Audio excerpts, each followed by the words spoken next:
So obviously here on the Midnight Hour, we talk a lot about writing, a lot about reading, and just the whole process of creative expression in a way.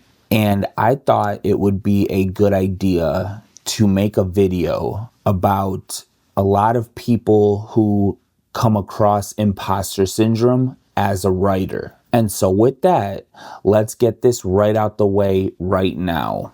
The definition of a writer: you are a writer if you have any sort of thought or idea and choose to express it through words. There is no specific look, no specific vibe or specific attitude that all writers share. Everybody is different.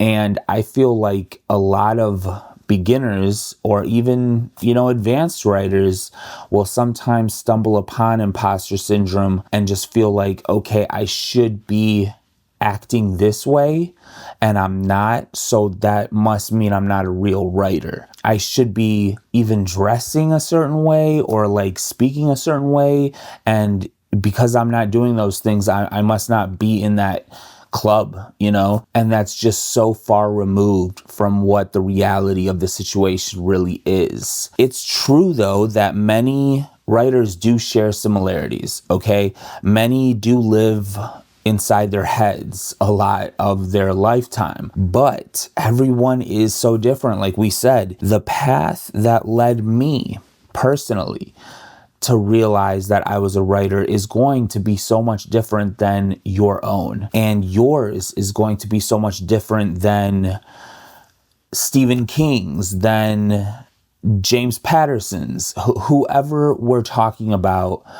It's just going to be so much different because everybody has this unique set of circumstances that happen to them. And then they stumble upon this creative process of using words and using the written word to express themselves. And then one thing just leads to another, and they one day wake up and say, you know what, I am a writer. I'm a writer in every sense of the word. And that's how I feel like you should be thinking about yourself if you so choose to identify yourself as a writer. Now, we can't really speak about imposter syndrome without talking a little bit about success and about actually being paid to write, because up until this point, I'm going to be super honest and real with you. I have self-published 3 books and have made under $200. Now, I have given thousands away for free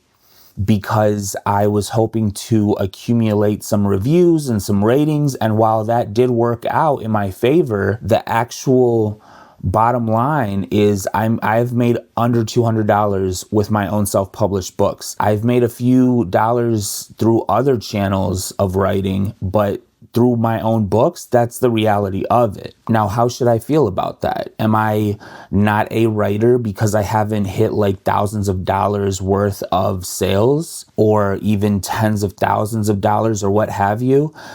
I mean, I still took the time to sit down and put my thoughts in order and express myself as openly and as honestly as possible. I feel like once you hit those steps, you're a writer, period. So you don't have to be a multimillionaire to be considered a successful writer or a successful author even. You just need to have the courage to sit down and purge yourself out onto the page, and then have the courage to share that page with someone whom you trust, or maybe even a complete stranger, and see what they say. You don't know whose desk that page will cross at some point, and it just might be the desk that you need to open up the next door within your journey. So I just feel like if we're talking about success, you are successful the second you sit down and open your heart up and write something down. I feel like that's successful right there. But in terms of talent now, let's talk a little bit about talent. In terms of talent and success, as they go together. I will finish this video and end it with a quote by Stephen King, and it goes, "If you wrote something for which someone sent you a check, if you cashed the check and it didn't bounce, and if you then paid the light bill with the money, I consider you talented." And that's pretty much the whole thing. I mean, you don't need millions of dollars to be considered successful and talented. You may not even need one. You just need the courage and the self-reliance to consider yourself a writer. Yes, I'm a writer. You know what I mean? I express myself through words. I choose to put those words out there into the universe, and then I just express myself that way. I think if you hit those boxes, if you check those boxes, then you are a writer through and through. And that's just my little spiel on it. So like this video if you felt something, comment with what you thought, and I will see you next Sunday at the Midnight Hour.